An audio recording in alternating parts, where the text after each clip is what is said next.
सभी को सुरेश स्वदेशी का नमस्कार। आज का वीडियो मैंने तैयार किया है NCERT syllabus class 8 book science chapter 17 stars and the solar system अर्थात तारे और सोलर सिस्टम या सौर व्यवस्था या सौर परिवार। तो इसमें जो बेसिक चीजें हैं हमारे सोलर सिस्टम के बारे में वो मेंशन की गई है। तो चलिए एक बार इसका हम स्टडी कर लें, क्या दिया हुआ है उन्हीं को बाइलिंगुअल फॉर्मेट में देखते हैं। We can see many celestial bodies in a clear night sky. अगर हम रात में बिल्कुल स्वच्छ आसमान में जाएं और देखें तो हमें बहुत सारी celestial bodies दिखाई देती हैं। Stars are one of the celestial bodies which emit light of their own. अब सबसे पहले बात करें तो स्टार्स की बात करें तो स्टार्स जो हैं किन्हें कहा जाएगा, तो ऐसी सेलेशियल बॉडी जो खुद अपनी लाइट एमिट करती है अर्थात खुद के प्रकाश से प्रकाशित होती हैं या प्रकाश रिलीज करती हैं, छोड़ती हैं, वो स्टार्स या तारे कहलाते हैं। Moon, the moon is a natural satellite of the earth. Satellites दो प्रकार के होंगे, नेचुरल सैटेलाइट्स एंड आर्टिफिशियल या मैन मेड सैटेलाइट्स। तो नेचुरल सैटेलाइट्स जो नेचर में ही ऑटोमेटिकली है, तो मून जो है अर्थ का सैटेलाइट है। अर्थ एक प्लेनेट है और उसका एक सैटेलाइट है जो कि मून है, चंद्रमा है। It revolves around the earth on its orbit. ये पृथ्वी के चारों ओर, अर्थ के चारों ओर अपनी कक्षा में ऑर्बिट में चक्कर लगाता है। The different shapes of the bright visible part of the moon as seen from the earth are called phases of the moon. पृथ्वी से चंद्रमा का केवल एक ही पार्ट हमको हमेशा दिखाई देता है और इसका रीजन बेसिकली ये है क्योंकि मून का रोटेशन पीरियड और रिवोल्यूशन पीरियड सेम है जो कि 27 डेज अबाउट है। तो उसी की वजह से हमेशा पृथ्वी का चंद्रमा का मून का हमको एक ही हिस्सा लाइटेड नजर आता है और ये जो हिस्से का जो रोशनी कम ज्यादा होती है इन्हें फेजेस ऑफ मून या चंद्रमा की कलाओं के नाम से जाना जाता है।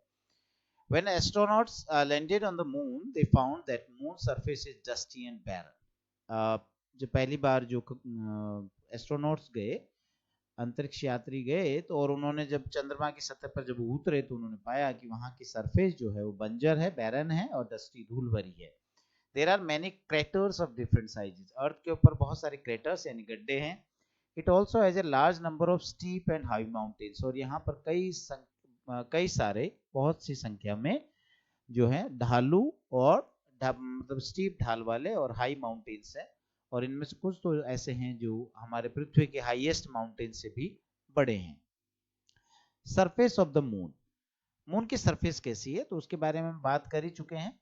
The moon has no atmosphere, moon का कोई एटमॉस्फेयर नहीं है। इट हैज नो वाटर, यहाँ पर पानी की उपलब्धता भी नहीं पाई गई है।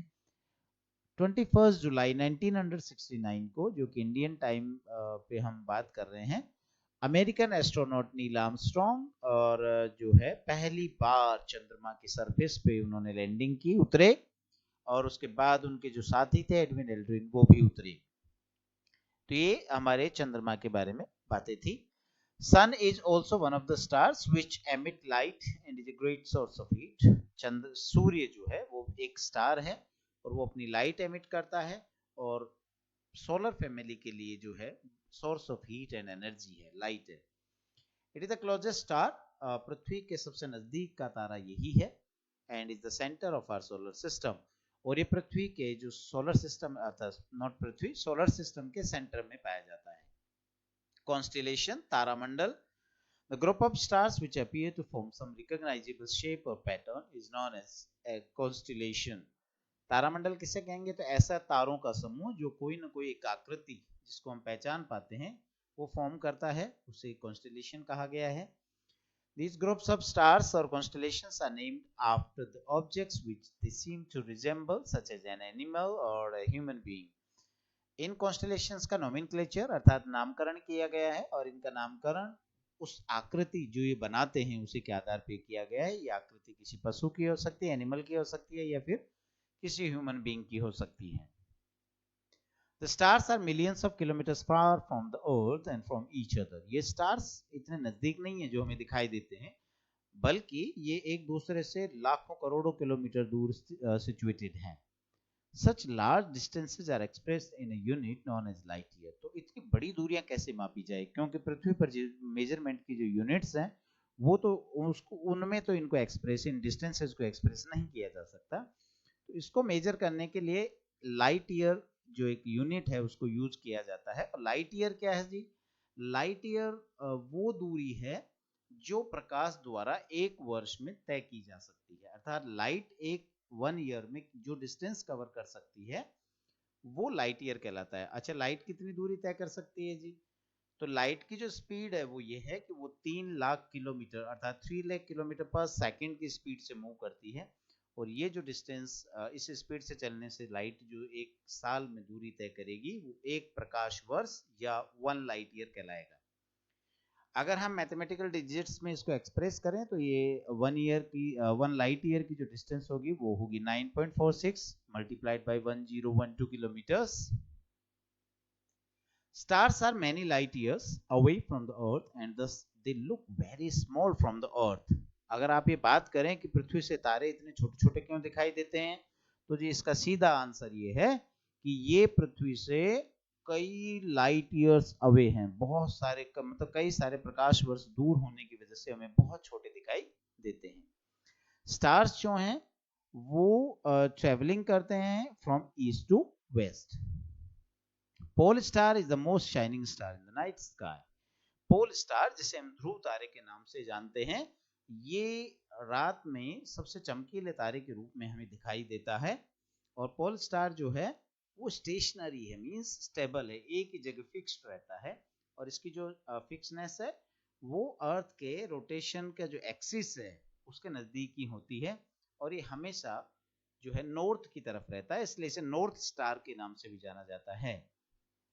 और ये कंपास का इन्वेंशन होने से पहले जो है डिस्टेंसेस दिखाने में हेल्पफुल रहता था। Other important parts of the night sky are planets. Pole star, star, moon, इनके अलावा जो सेलेशियल बॉडीज हैं उनमें प्लैनेट्स भी एक इंपॉर्टेंट पार्ट है। प्लैनेट जो हैं वो सन के चारों तरफ चक्कर लगाते हैं। Our solar system consists of 8 planets. हमारे सोलर सिस्टम में 8 प्लेनेट्स हैं। अगस्त 2006 से पहले इन प्लेनेट्स की संख्या 9 थी, जिसमें 9th प्लेनेट प्लूटो था। लेकिन अगस्त 2006 के बाद इंटरनेशनल एस्ट्रोलॉजिकल जो सोसाइटी है उसने प्लूटो को ड्वार्फ प्लेनेट अर्थात बौने ग्रह के रूप में डिफाइन किया और उसको प्लेनेट्स की कैटेगरी से बाहर कर दिया। तो उसके बाद में प्लेनेट्स की संख्या 8 अर्थात 8 ग्रह है। ये 8 प्लैनेट्स सन के चारों तरफ चक्कर लगाते हैं। इसके अलावा जो सेलेशियल बॉडीज हैं उनमें एस्टेरॉइड्स, कॉमेट्स और मीटियोर्स इंक्लूड हैं। प्लैनेट्स की जब हम बात करते हैं तो ये प्लैनेट्स जो हैं 8 हैं। इनकी संख्या कितनी है? 8 प्लैनेट्स हैं। हम इनकी जब भी बात करते हैं तो 8 प्लैनेट्स हैं। 8 प्लैनेट्स अगर हम सन से डिस्टेंस के अकॉर्डिंग बात करें तो सबसे पहले जो सन के नियरेस्ट है वो Mercury, then Venus, Mars, Mercury, Venus, Earth, Mars, Jupiter, Saturn, Uranus and Neptune. तो ये इनका क्रम है सूर्य से दूरी के अनुसार। अगर हम इनको सिंगल लाइन में याद करना चाहें, मेमोराइज करना चाहें, तो एक हम कह सकते हैं my very efficient mother just serve us nuts. मैं रिपीट कर दूं, my very efficient mother just serve us nuts. इनके पहले जो फर्स्ट लेटर्स हैं वो 8 प्लैनेट्स के नाम के फर्स्ट लेटर्स होंगे। इन प्लैनेट्स को जो है 2 कैटेगरीज में डिवाइड किया जाता है। फर्स्ट कैटेगरी है इनर और टेरेस्ट्रियल प्लैनेट्स, आंतरिक ग्रह या पार्थव्य ग्रह। फर्स्ट 4 प्लैनेट्स जो हैं सन से डिस्टेंस के लेकर के सन की तरफ से चलने पर अर्थात mercury, Venus, earth and Mars, ये सन से बहुत नजदीक हैं और इनके सैटेलाइट्स की संख्या या तो है ही नहीं या बहुत कम है। तो ये जो हैं इनर प्लैनेट्स के नाम से जाने जाते हैं। इन्हें टेरेस्ट्रियल प्लैनेट्स भी कहा जाता है बिकॉज इनका जो स्ट्रक्चर है वो रॉकी अर्थात चट्टानी इनकी संरचना है। चट्टानों से बने हुए होने के कारण इन्हें टेरेस्ट्रियल प्लैनेट्स कहा जाता है। सेकंड कैटेगरी जो प्लैनेट्स की है वो है जोवियन प्लैनेट्स या फिर outer planets. The planets outside the orbit of Mars, Mars की कक्षा के बाहर की तरफ जो प्लेनेट्स हैं उन्हें जोवियन प्लेनेट या आउटर प्लेनेट्स कहा जाता है। इनके नाम है Jupiter, Saturn, Uranus and Neptune, अर्थात 4 ग्रह आंतरिक ग्रह और 4 बाह्य ग्रह। इन्हें आउटर प्लेनेट इसलिए कहा गया क्योंकि ये सन से काफी दूर हैं, बहुत दूर होने के कारण इन्हें आउटर प्लेनेट्स कहा गया है। इनको जोवियन प्लेनेट्स भी कहा जाता है। They are also known as Jovian planets because their structure is gaseous, ये गैसियस हैं, गैस से बने हुए, और ये जुपिटर की तरह होने के कारण इन्हें जोवियन प्लेनेट भी कहा जाता है। इनमें से जो 2 प्लेनेट है, अर्थात मैं बात करूं तो इसमें जो यूरेनस एंड नेपच्यून है उन्हें गैस जाइंट्स के नाम से भी जाना जाता है। Next, comets are the celestial bodies. जो दूसरा अनदर सेलेशियल बॉडी है वो कॉमेट्स हैं, धूमकेतु। ये हाईली एलिप्टिकल ऑर्बिट्स में जो है अर्थ सन के चारों तरफ रिवॉल्विंग करते हैं, चक्कर लगाते हैं, परिक्रमण करते हैं। A bright streak of light in night sky, कई बार आपने रात में एक बिल्कुल चमकती हुई सी लाइन देखी होगी, इसे कहा जाता है शूटिंग स्टार्स या मीटियोर्स। इनको क्या कहा जाता है? शूटिंग स्टार्स या मीटियोर्स, और हम बोलचाल की भाषा में इसे कहते हैं टूटता हुआ तारा। प्लैनेट्स की बात करें तो इनका ये आप इस इमेज में देख सकते हैं, ये सन है, सन के चारों तरफ ये ऑर्बिट्स में, इनके फिक्स्ड पाथ्स में ये सारे प्लैनेट्स रिवॉल्विंग करते हैं। तो प्लैनेट्स सबसे नियरेस्ट सन के हैं Mercury, then Venus, then Earth, then Mars, और then Jupiter, Saturn, Uranus and Neptune. तो इसमें जो फर्स्ट 4 हैं वो इनर प्लैनेट्स हैं, और जो Jupiter, Saturn, Uranus and Neptune ये आउटर प्लैनेट्स हैं।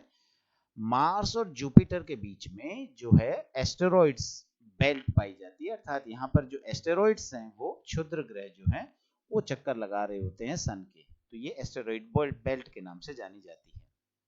कुछ और फैक्ट्स हैं जिनको हम समरी के रूप में यहाँ देख सकते हैं।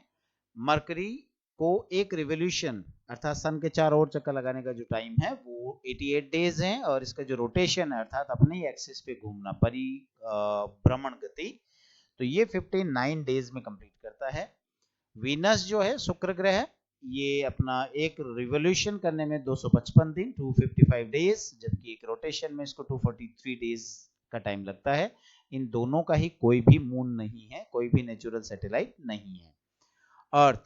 अर्थ को एक रिवोल्यूशन करने में 365.14 डेज का टाइम लगता है, जबकि रोटेशन में इसको 1 डे अर्थात 24 आवर्स का लगभग का टाइम लगता है, और इसके मून की संख्या 1।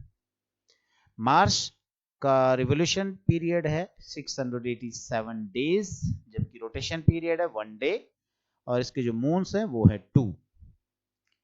जुपिटर, इसको एक रिवोल्यूशन में 11 ईयर्स 11 मंथ्स जो कि लगभग 12 वर्ष का टाइम है वो लगता है, जबकि रोटेशन में इसको 9 आवर्स और 56 मिनट्स का टाइम लगता है, और उसके मून्स की संख्या, नंबर ऑफ मून्स जो हैं वो 53।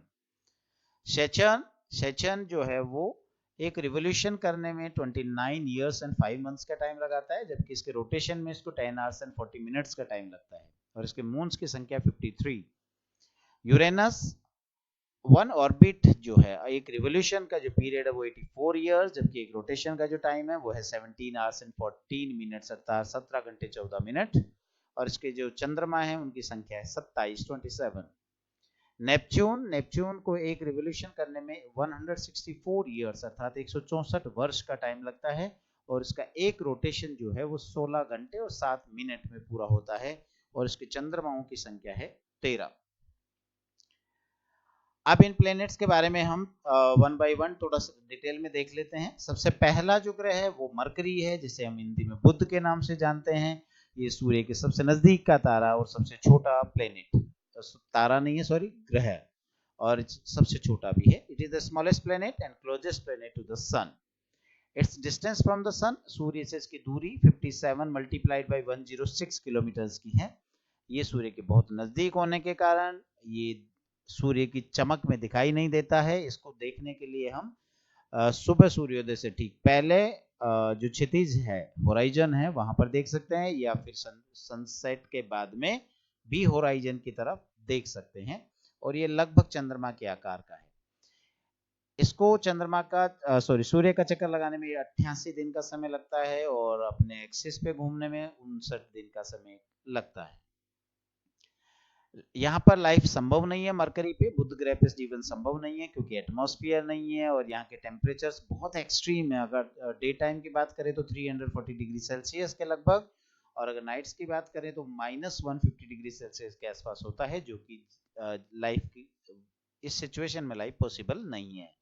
And it has no protective blanket around it to save it from harmful radiations. जो सन से आने वाली हार्मफुल रेडिएशंस हैं उसको बचाने के लिए भी, हानिकारक विकिरणों से बचाने के लिए भी यहाँ कोई कवरिंग नहीं है। सरफेस फीचर्स जो मरकरी के हैं वो लगभग चंद्रमा की तरह ही हैं। इट हैज नो मून और सैटेलाइट, इसका कोई सैटेलाइट नहीं है, कोई मून नहीं है। सेकंड जो प्लेनेट है वो है वीनस, जिसे हम शुक्र के नाम से भी जानते हैं। इसके डिस्टेंस जो सन से हैं वो 108 को अगर 106 से गुणा कर दें तो उसका नतीजा आएगा। It completes its orbit around the sun in 255 days. इसको सूर्य के चारों ओर चक्कर लगाने में 255 दिन का समय जब लगता है, जबकि अपने एक्सिस पे घूमने में 243 दिन का समय लगता है। It is almost the same radius, इसका रेडियस, डेंसिटी और मास जो है लगभग पृथ्वी के जैसा है, इसलिए इसको पृथ्वी की जुड़वा बहन भी कहा जाता है, ट्विन ऑफ द अर्थ, अर्थात पृथ्वी की जुड़वा बहन के नाम से भी जाना जाता है शुक्र ग्रह को। Venus shows phases like the moon. Venus भी जो है वो चंद्रमा की तरह ही कलाएं दिखाता है। ये जो है ईस्ट टू वेस्ट की तरफ रोटेशन करता है। It can be visible before sunrise in the east. आप इसको ईस्ट में सनराइज से ठीक पहले और सनसेट के ठीक बाद में इसको वेस्ट में देख सकते हैं। सुबह और शाम को सबसे चमकीला तारा होता है, इसीलिए इसे मॉर्निंग स्टार और इवनिंग स्टार के नाम से जाना जाता है। स्टार इसको इसलिए कहा गया है क्योंकि ये बहुत तेजी से, मतलब बहुत ब्राइटली चमकता है, बहुत तेज चमकता है, इसलिए इसको स्टार कहा गया, जबकि स्टार नहीं है। The surface temperature of Venus, शुक्र ग्रह का, वीनस ग्रह का, वीनस प्लेनेट का जो टेम्परेचर है सतह का वो 450 डिग्री सेल्सियस है। और एक जो गैसेज, अलग बहुत सारी गैसेज का एक क्लाउड सा, बादल सा बना हुआ है।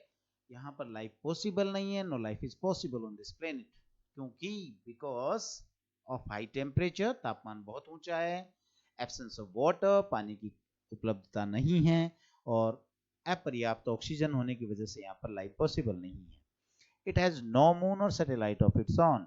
इसका कोई मून नहीं है, कोई सैटेलाइट नहीं है। थर्ड जो प्लेनेट है वो है अर्थ, जिसे हम पृथ्वी के नाम से जाना जाता है, जानते हैं। और ये ऊपर से देखने पर नीला व ब्लू कलर का नीला व हरा दिखाई देता है।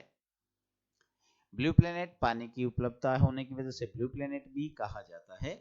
और इसकी जो सूर्य से दूरी है वो 149 मल्टीप्लाइड बाय 106 किलोमीटर्स है। यहाँ पर पर्याप्त मात्रा में पानी, plenty of water, oxygen in atmosphere, and is neither too cold nor too hot, making life possible on this planet. पानी की पर्याप्तता, ऑक्सीजन की पर्याप्तता और मॉडरेट टेम्परेचर, अर्थात न ज्यादा ठंडा न ज्यादा गर्म होने की वजह से यहाँ पर जीवन संभव है, लाइफ इज पॉसिबल हियर। इसकी जो रिवोल्यूशन पीरियड है वो 365.14 डेज का है, लगभग 365.14 दिन, और जो रोटेशन टाइम है वो 24 घंटे है। यहाँ पर जो है, it has a thick blanket of ozone layer high up in its atmosphere to save the life from harmful effects of ultraviolet radiations coming from the sun. यहाँ के एटमॉस्फेयर में ओजोन लेयर की एक परत पाई जाती है, ब्लैंकेट पाया जाता है, जो कि सन से आने वाली हार्मफुल अल्ट्रावायलेट रेज, जो हानिकारक अल्ट्रावायलेट किरणें हैं, उनसे हमें बचाता है।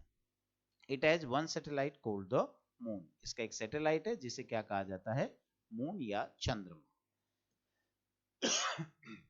मार्स, नेक्स्ट जो प्लेनेट है वो है मार्स, जिसे हम मंगल के नाम से जानते हैं। इसकी जो सन से डिस्टेंस है वो है 227 मल्टीप्लाइड बाय 106 किलोमीटर्स।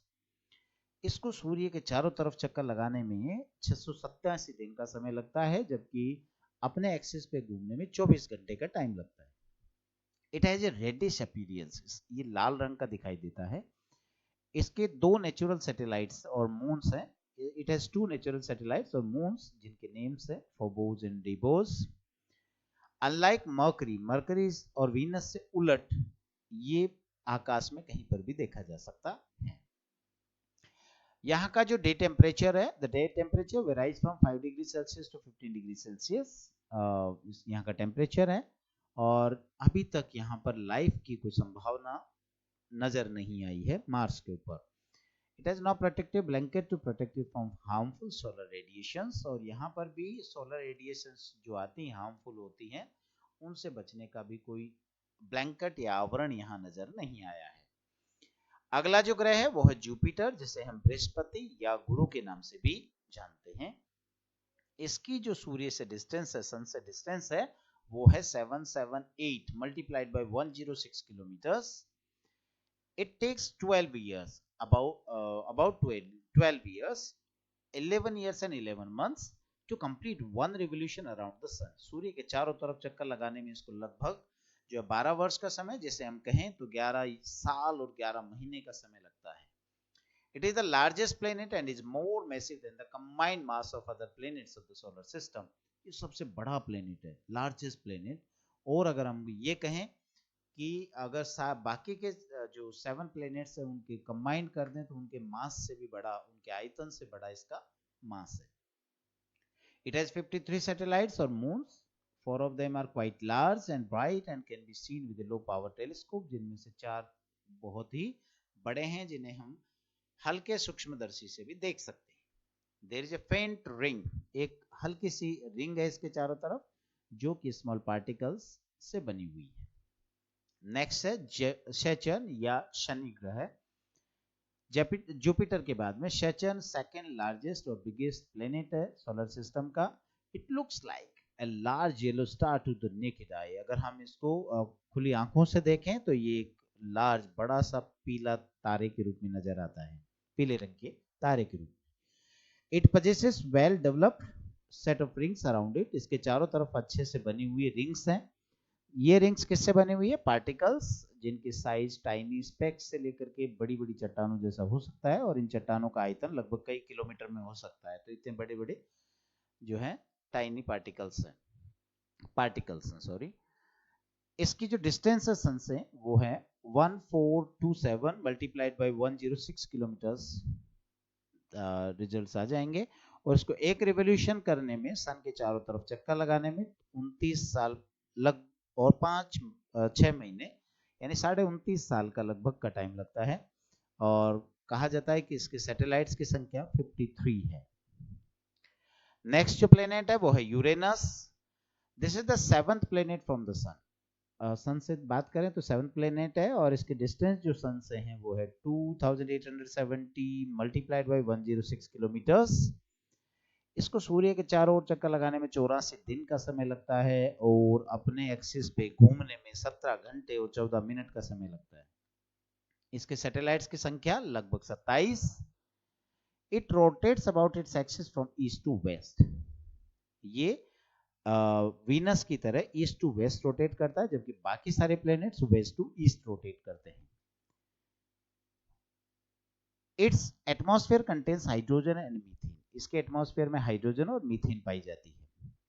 आखिरी और 8th जो प्लेनेट है वो है नेपच्यून या वरुण। इसकी डिस्टेंस सन से जो है काफी दूर है, ये सबसे दूर वाला है। It has 13 satellites revolving around it. इसके जो सैटेलाइट्स की संख्या है वो 13 है, और इसकी डिस्टेंस है 4504 multiplied by 106 kilometres. It takes 164 years to complete one revolution around the sun. इसको सूर्य के चारों ओर चक्कर लगाने में लगभग 164 दिन का समय लगता है। अब हम बात करें आर्टिफिशियल सैटेलाइट्स।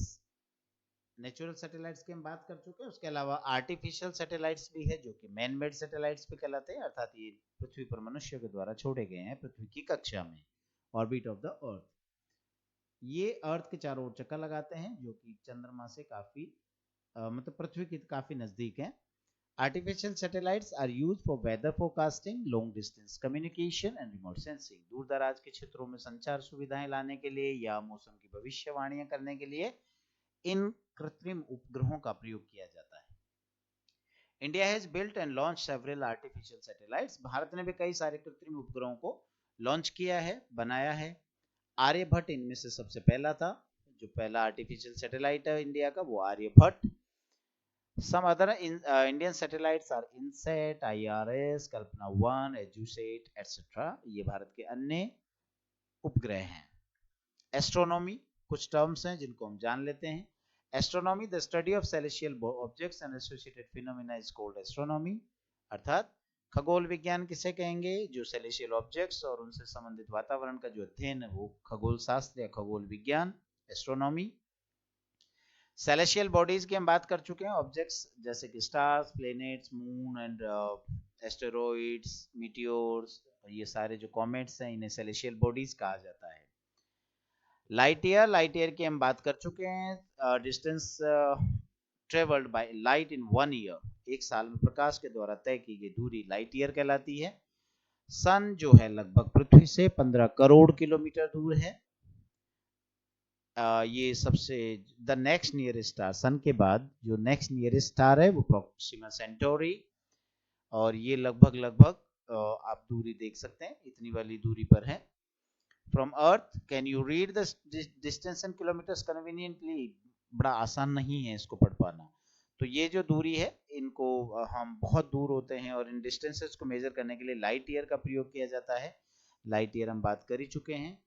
और लाइट की जो स्पीड है वो 3 लाख किलोमीटर पर सेकेंड है। सन की लाइट को अर्थ तक पहुंचने में लगभग 8 अर्थ सन फ्रॉम द अर्थ में भी अबाउट 8 लाइट मिनट्स। जो डिस्टेंस है सन और अर्थ की वो लगभग 8 लाइट मिनट्स है। और अल्फा सेंटोरी जो है उसकी डिस्टेंस अर्थ से जो है 4.3 लाइट ईयर्स की मानी गई है, कैलकुलेट की गई है। Solar system, sun and celestial body जो कि उसके चारों तरफ चक्कर लगा रही हैं, ये सोलर सिस्टम बनाती हैं। स्टार्स जो कि सेलेस्टियल बॉडीज हैं और अपनी लाइट एमिट करते हैं। सन भी एक स्टार है। फेजेज ऑफ मून की बात करें तो बात हम कर चुके हैं कि इसके रिवोल्यूशन और रोटेशन की वजह से जो है इसका पीरियड सेम होने की वजह से इसका एक ही पार्ट हमको विजिबल होता है और ये सनलाइट से चमकता है, शाइन करता है, और ये एक मंथ में अलग अलग शेप का दिखाई देता है। इन्हें ही फेजेज ऑफ मून कहा जाता है। आप इस डायग्राम के हेल्प से, इस पिक्चर के हेल्प से इमेज में देख सकते हैं। यहाँ पर फुल मून है, फुल मून का मतलब पूर्णिमा, full moon day, full moon night, इसे फुल मून नाइट इंग्लिश में कहा जाता है, हिंदी में पूर्णिमा, जो कि विक्रम संवत कैलेंडर में कही जाती है। उसके बाद आप देख रहे हैं waxing gibbous, then first quarter, फिर आप waxing crescent, then new moon night जिसको हम अमावस्या के नाम से जानते हैं, then waning crescent, then third quarter, then waning gibbous. तो ये different phases of the moon. Pole star की हम बात कर चुके हैं। ये स्टार है जो हमेशा नॉर्थ डायरेक्शन में रहता है और डायरेक्शन बताने के हेल्पफुल रहता है। ये आप इस इमेज में देख पा रहे हैं। ये पोलरिस जो कि पोल स्टार है, और इसके बाद इधर ग्रेट बियर और इधर ये स्मॉल बियर जो है कॉन्स्टेलेशंस है। Constellation, a group of star appearing in different shapes is called constellation। एक तारों का समूह जो किसी निश्चित आकृति को प्रदर्शित करता है। Their shapes resemble different objects। इनकी आकृतियां अलग अलग ऑब्जेक्ट्स को रिजेंबल कर सकती है, उनके तरह दिख सकती है, और उन्हीं के नाम पे इनका नामकरण किया गया है। कुछ मेजर जो कॉन्स्टेलेशंस हैं उसमें उर्सा मेजर जो कि इंपॉर्टेंट है, और ये 7 स्टार्स का ग्रुप है जिसे सप्तऋषि तारा मंडल भी कहा जाता है। ये उर्सा मेजर है, तो यहाँ पर 1 2 3 4 एंड 1 2 3 ये 7 स्टार्स हैं। ये उर्सा मेजर भी कहा गया। इसे ग्रेट डिपर भी कहा जाता है। ग्रेट डिपर जो मटके से पानी निकालने के लिए जो डिवाइस यूज की जाती है वो उसकी तरह ग्रेट डिपर। और ये उर्सा माइनर है जिसे स्मॉल डिपर भी कहा जाता है। इसका एक और नाम है बिग बेयर, क्योंकि ये बिग बेयर की तरह से दिखाई देता है। जो उर्सा मेजर है वो बिग बेयर की, आप यहाँ देख सकते हैं दूसरी इमेज में, ये बियर की शेप फॉर्म करता है, इसलिए बिग बेयर भी कहलाता है।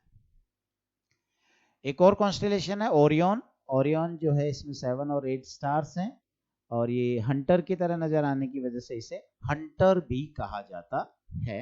आप इन इमेजेस में देख सकते हैं, ये ओरियन है, और ये इस टाइप का शेप बनाता है, इसलिए इसे हंटर भी कहा जाता है। एक और जो कॉन्स्टेलेशन है वो है कैशोपिया। कैशोपिया कॉन्स्टेलेशन है जिसका शेप आपको डब्ल्यू या एम की तरह से दिखाई देगा, और ये विंटर सीजन में नॉर्दर्न स्काईज में दिखाई देती है। आप देख सकते हैं इमेज में, ये डब्ल्यू इधर से देखेंगे और इधर से देखेंगे तो आपको एम की तरह नजर आएगी। एस्टेरॉइड्स, एस्टेरॉइड्स की हम बात करें तो ये लार्ज मार्स और जुपिटर की ऑर्बिट्स के बीच में पाए जाते हैं, और इसे कहा जाता है एस्टेरॉइड बेल्ट। और यहाँ पर ये घूम रहे होते हैं और इस सन के चारों तरफ चक्कर लगाते हैं, इन्हें एस्टेरॉइड्स कहा जाता है। एस्टेरॉइड्स आप इस इमेज में देख सकते हैं, इस टाइप के रॉक मटेरियल से बने हुए ऑब्जेक्ट्स हैं। Comets are celestial body that revolve around the sun in highly elliptical orbits, अर्थात हाईली एलिप्टिकल शेप जो है उस ऑर्बिट में ये घूमते रहते हैं सन के चारों ओर, और ब्राइट हेड होता है इनका। ये ऐसे नजर आते हैं कि इनका जो सिर है वो चमकीला होता है, और फिर पीछे एक लॉन्ग टेल होती है, और इन्हें धूमकेतु के नाम से जाना जाता है। और ये जो टेल होती है वो सन से दूर होती है, उल्टी डायरेक्शन अपोजिट होती है। ये आप देख सकते हैं इन दोनों इमेजेस में, ये इनका हेड है और इधर टेल है। यहाँ पर देखें तो ये टेल, इसका ये न्यूक्लियस पार्ट, और ये कोमा कहलाता है।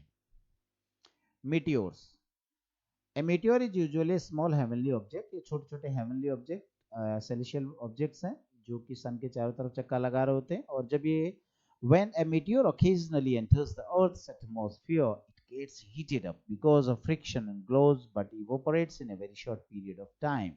That's why they appear as a bright streak in the sky.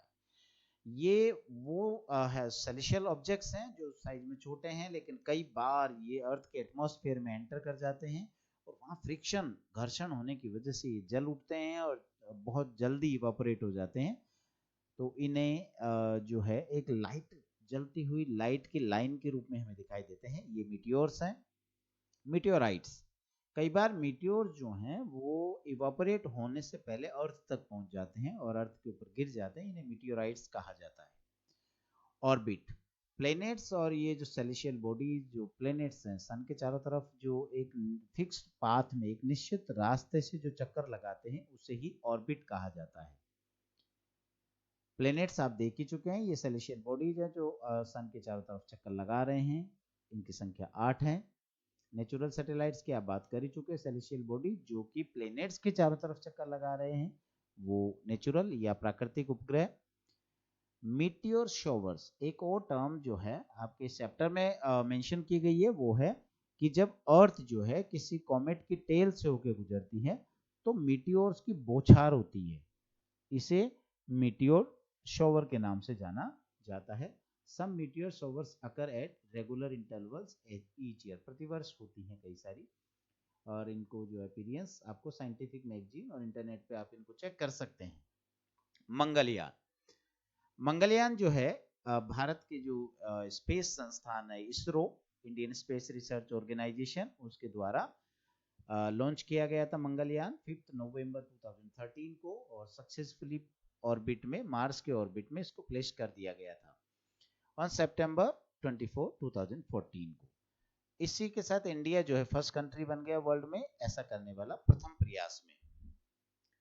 अब कुछ और बातें भी यहाँ डिस्कस की गई है कि प्राचीन भारत में भी क्या एस्ट्रोनॉमी, खगोल विज्ञान के बारे में कुछ अध्ययन हुए थे, तो यस, इट्स ट्रू। तो यहाँ पर जो भारत के ऋग्वेद, जो विश्व का सबसे प्राचीन ग्रंथ माना जाता है, जो कि लगभग 4000, 3500 से लेकर 4000 साल पहले की रचना है, उसमें इसका वर्णन है, एस्ट्रोनॉमी की बात की गई है। Many Indian scholars have contributed to astronomy, और तभी से लगातार भारत के बहुत सारे जो लोग थे, स्कॉलर्स थे, उन्होंने इसमें कंट्रीब्यूशन किया, और इनमें से एक फेमस नाम है आर्यभट्ट।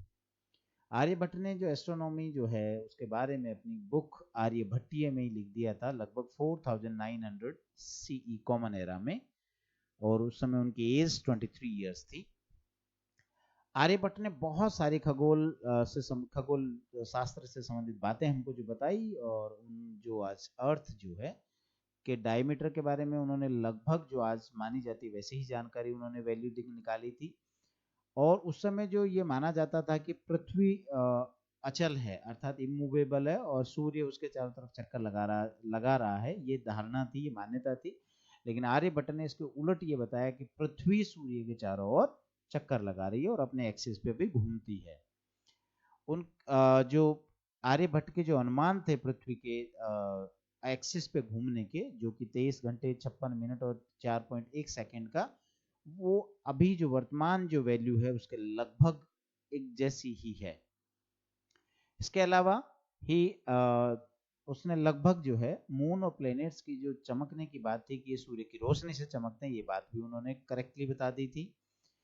और साइंटिफिक एक्सप्लेनेशन भी दिया था उन्होंने सोलर और लूनर एक्लिप्सिस का, अर्थात सूर्य ग्रहण और चंद्र ग्रहण के बारे में भी उन्होंने बता दिया था कि जब पृथ्वी की शेडो मून पे आती है तो लूनर एक्लिप्स होता है अर्थात चंद्र ग्रहण होता है, और जब मून की शेडो अर्थ पे गिरती है तो सोलर एक्लिप्स कहलाता है।